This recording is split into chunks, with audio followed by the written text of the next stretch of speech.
market crash bad? Are the markets going to crash in 2021? Big question. It is a question that everybody is asking, and for the right reasons. If you Google this, there are lots of articles, lots of reasons as to why the market could crash in 2021. But if you're a first time investor, what do?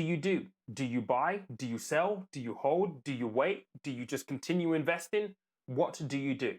That's what we're going to talk about in today's video. I'm going to give you my reasons, my top 3 reasons why I feel that the market could crash in 2021. But more importantly, I'm going to give you some key considerations that could be the difference between you making more money, actually making money from a market crash, and not making any money at all. If you're a first-time investor, welcome to the channel. Consider subscribing. I post every Tuesday and every Friday. We talk about investing here. It's all about empowering your journey. So make sure that you hit that notification bell. And before you leave, make sure that you smash the like button, because it will help people just like you find this content and help them make the best decisions possible trying to get started as a first-time investor. Is the market going to crash? I don't know.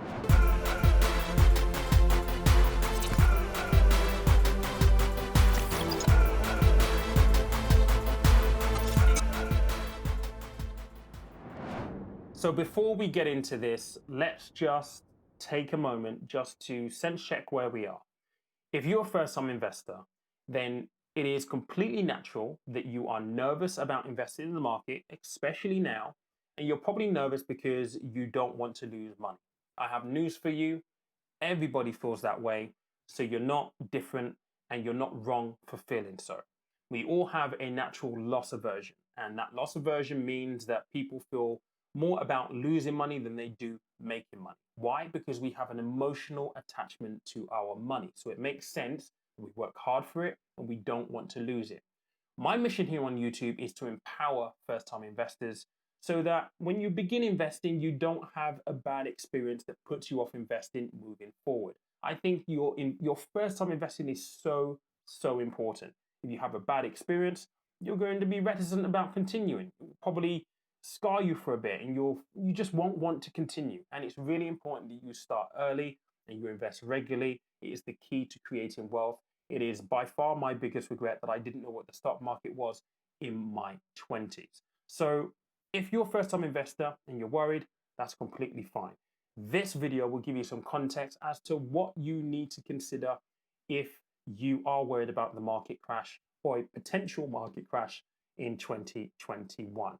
So let's get into my top 3 reasons why I think the market could crash in 2021.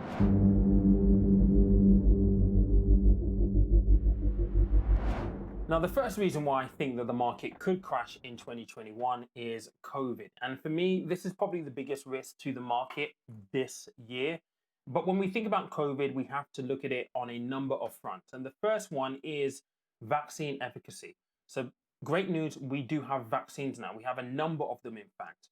But the effectiveness of these vaccines are going to be so important to the recovery effort as to whether the markets are going to be able to perform well this year. If you look at the Pfizer Moderna vaccine, that is reported to have an efficacy rate of about 94 to 95%.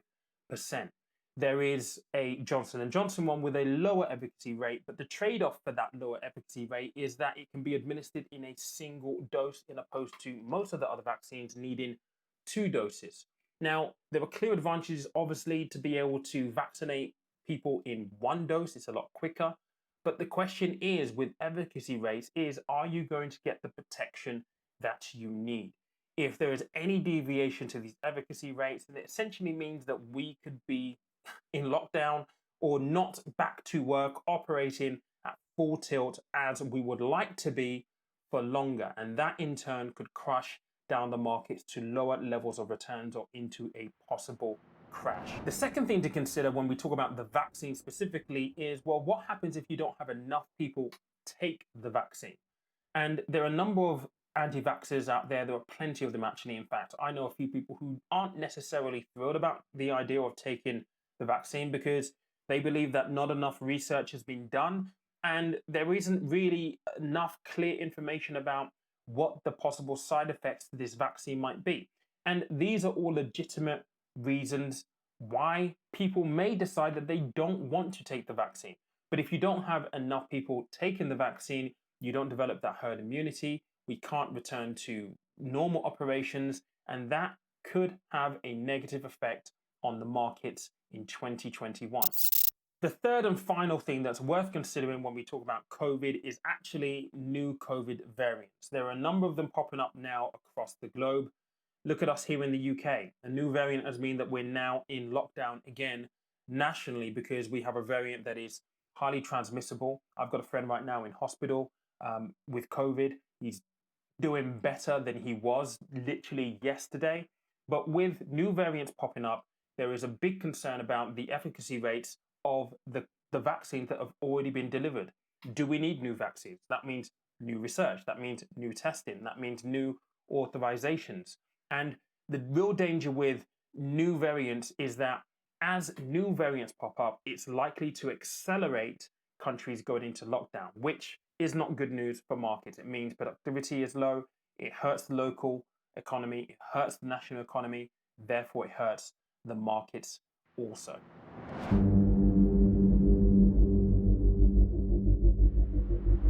The second reason why the markets could crash in 2021 is to do with the financials around what's been happening over the last 12 months.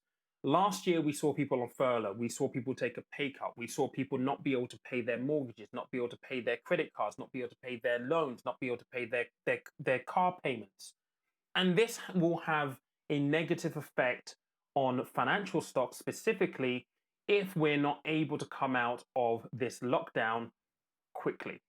Because the higher the default rates are likely to grow with still being in lockdown because of COVID variants and delays with the vaccine, it means that more and more people are unlikely to be able to pay their mortgage, their car loan, their credit cards, their personal loans.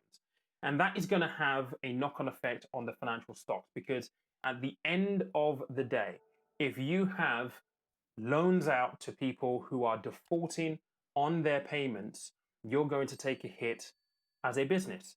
And if that's going to impact your profitability, then it is going to impact your share price. And if it's not just market-wide, certainly for financial stocks, there could be a little bit of a risk there this year if we don't get out of this situation very, very quickly. Now, luckily, if you are investing, I would hope that you haven't got all of your money in financials, you are diversified, but this could be a real risk to the markets this year. And this is going to be a global impact to financial stocks because no matter where you are in the world, Germany, England, Belgium, Switzerland, in the United States, most people are facing the same thing, not being able to pay their mortgage, not being able to pay their car payments, their personal loans, their credit cards. This is a wide-reaching issue. So big risk for financial stocks.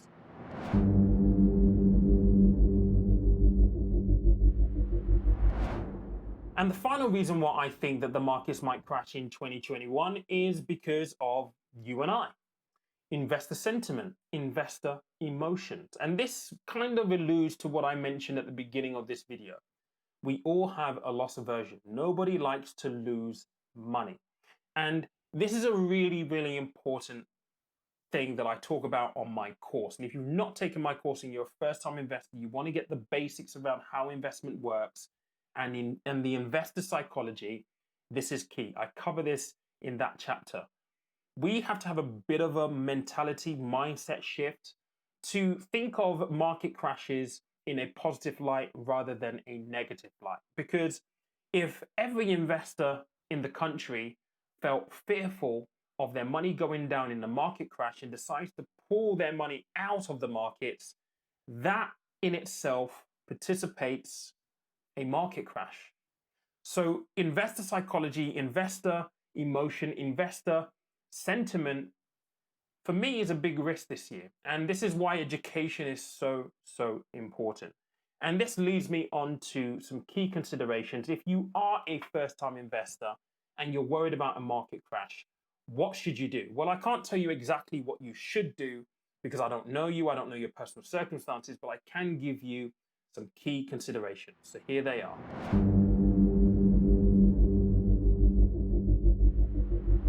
Okay, Okay, so this first one is going to sound weird, but I promise you it is going to make sense. And it's worthwhile noting that if you are a first time investor and you've already got money invested in the market, and this is going to be particularly useful for you, you have to remember that you won't lose money if you don't touch it. And I talk about this in the investment course, and this is true for both losses and gains when you're investing in the stock market. A loss or a gain is not real until you physically sell your investment. So if the markets were to crash and you were to be minus 20% in the value of your original investment, that is not real until you physically decide to cash in your investment. Really important concept to bear in mind. And the same is true if you've made money. If on paper you are up 200%, 100%, 50%, that gain, that increase in your value is not real until you physically cash it in. So if the markets were to crash, you don't lose money unless you touch it. If you touch it, you cash it in, you actually lose money. I know it's a weird concept to get your head around, but it's true. And that's something that I think as a first time investor, you have to keep at the forefront of your mind when you're investing. What happens on paper stays on paper. It doesn't stay on paper when you cash it in. Then it's money in your hand, money in your bank account. It becomes real. It's like that scene in Wolf of Wall Street. Fairy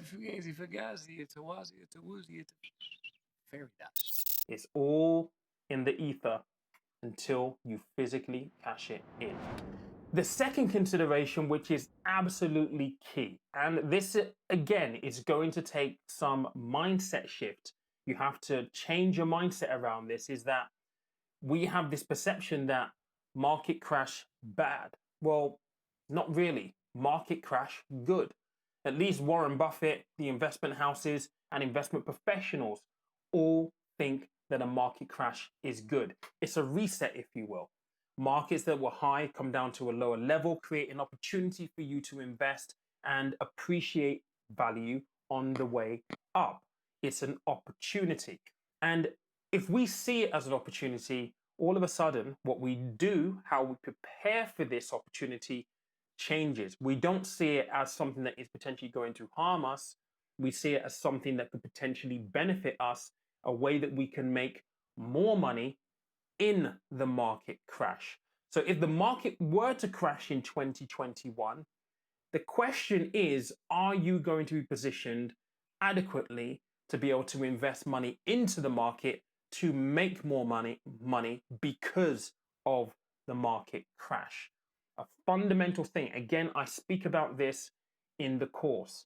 It's an opportunity. Our mindset needs to be right. It is simple business methodology. You buy low, you sell high. Oftentimes with investing, the opposite tends to happen. We jump on the trend, we jump on the gravy train, we buy in high, the markets tail off, we spook, we sell low. It is completely counterintuitive. We need to rewire our brains and think about it differently. Markets are low, we buy in, we sell high. A market crash creates the opportunity for you to buy low. And the last consideration that I think is really, really important, and I do want to keep this short, guys, is look, if you're a first time investor, and I get this all the time, Pete, should I just wait until the market crashes? Well, number one, you don't know if the market is going to crash. If we had a crystal ball that could tell us, we'd all be trillionaires right now because we would all invest at the right time. It is almost impossible to time the market. What matters is time in the market. And markets can recover quickly. Sectors within the market can recover quickly. Individual companies within the market can recover quickly. If you have not invested or you're waiting for the market to crash, number one, you don't know where the bottom is going to be. Number two, you don't know when the crash is going to be. So if you haven't invested because the market didn't crash and the market were increasing, then you're missing out on the growth. The important thing is to be invested, to be involved in the game. You don't get a winner's medal if you don't participate, if you're not on the field of play. You have to be on the field of play. So don't be hesitant about investing. But you definitely need to go into investing knowing that the values of your investment are going to go up and going to go down. In my course, I talk a lot about stacking the odds in your favor and how you can do that through different investment strategies and using different asset classes or ways on which you can invest in the stock market. Again, the course is £60. It's a 90-minute course. You can take it at your own leisure. It's self-study. It's 4 chapters, 14 lessons. It is worth the investment. Will give you the understanding, but you have to go into this with the mindset of an investor. You have to understand how risk works. You have to understand how you can stack the odds in your favor. So guys, that is the video for today. I hope that you found that useful. Telling some truths, and truths that I hope that that resonate with you, if I'm completely honest, because as a first-time investor, it can be very, very tricky out here, certainly on social media. So much content promising you the world, and unfortunately, there are no guarantees in this life. But what you can do is you can stack the odds in your favor, and that's what I want to try to help you to do. Let me know if you have any questions in the comments. Thank you so much for being here. If you've not listened to the podcast, there it is right there. But remember, money is a tool, life is for living. Catch you on Friday.